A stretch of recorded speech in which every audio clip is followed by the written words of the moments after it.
नमस्कार दोस्तों, कैसे हैं आप लोग। और आशा करता हूँ आप सभी लोग अच्छे होंगे।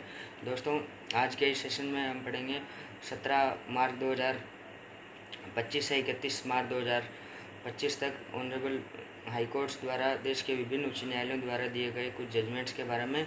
तो आइए शुरुआत करते हैं इन जजमेंट्स की। इन जजमेंट्स में जो पहला जजमेंट है वो ऑनरेबल राजस्थान हाई कोर्ट द्वारा दिया गया है और ये जजमेंट CRPC की धारा 145 के तहत दिया गया है।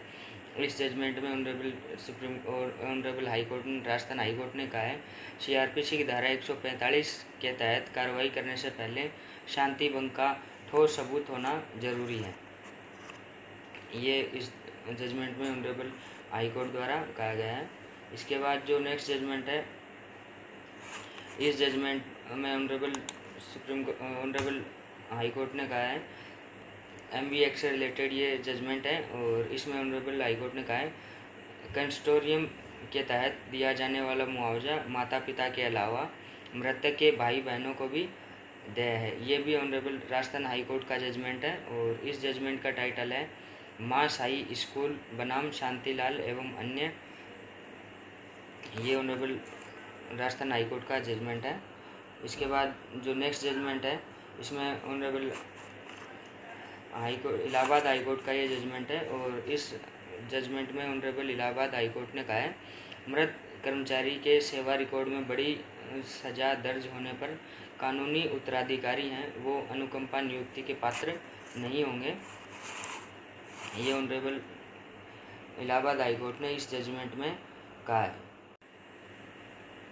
इसके बाद जो नेक्स्ट जजमेंट है ये ऑनरेबल दिल्ली हाई कोर्ट का जजमेंट है और इस जजमेंट में ऑनरेबल दिल्ली हाई कोर्ट ने कहा है कस्टम डिपार्टमेंट वैधानिक तरीके से जब्त इलेक्ट्रॉनिक उपकरणों का डेटा क्लोन कर सकता है। उपकरणों को रखने की ज़रूरत नहीं है इस चीज़ के लिए।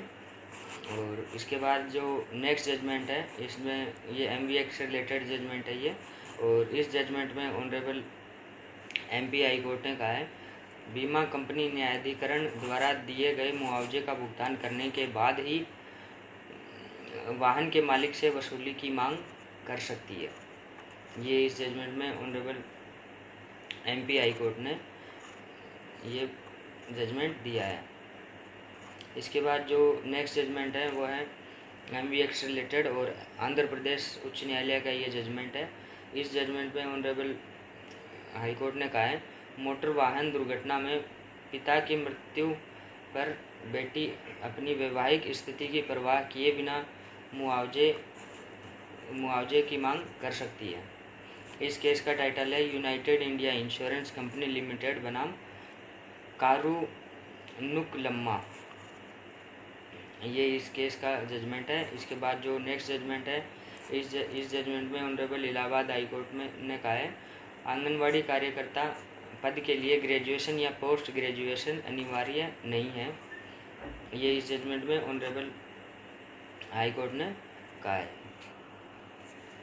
इसके बाद जो नेक्स्ट जजमेंट है कलकत्ता हाई कोर्ट का जजमेंट है और इस जजमेंट में ऑनरेबल हाई कोर्ट ने कहा है 60वें जन्मदिन से एक दिन पहले मरने वाले सरकारी कर्मचारी को 60 वर्ष से कम माना जाता है और इनके जो आश्रित हैं वो अनुकंपा नियुक्ति के लिए पात्र माने जाएंगे। इस केस का टाइटल है SK मोनिकुल हुसैन बनाम पश्चिम बंगाल राज्य और अन्य।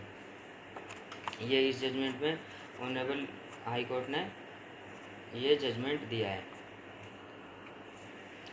इसके बाद जो नेक्स्ट जजमेंट है EPF एक्ट से रिलेटेड जजमेंट है और ये judgement Andhra Pradesh high court का जजमेंट है। इस जजमेंट में honourable Andhra Pradesh high court ने कहा है लोडिंग रखरखाव और पे लोडर कर्मचारी अल्पकालिक रोजगार नहीं, वे EPF एक्ट के तहत भविष्य निधि के अधिकारी माने जाएंगे।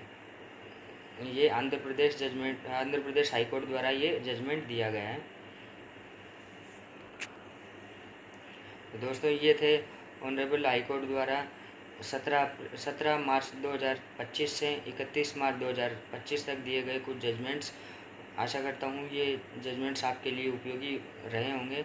इसी के साथ दोस्तों धन्यवाद, मिलेंगे नेक्स्ट सेशन में।